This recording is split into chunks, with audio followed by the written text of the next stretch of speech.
Well, good afternoon. I'm going to come to our very special bell ring and all. I was thinking this morning when I got up, I was going to the men's club, that it was Aunt Bobby and Uncle Paul anniversary.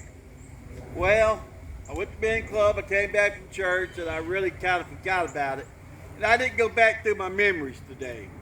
So, I go back through the memories a lot for 5, 6 years and look and see stuff because I didn't have it on my calendar. Well, I just got a picture of Aunt Bobby and Uncle Paul.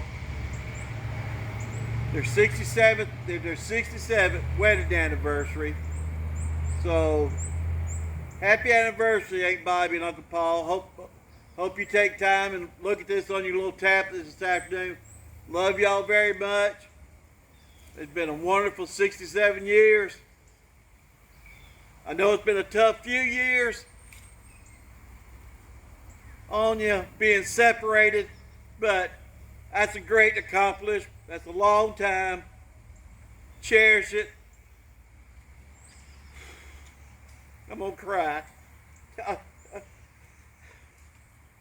But happy anniversary. So have a great rest of your day, and here's your special bell ring. Love y'all.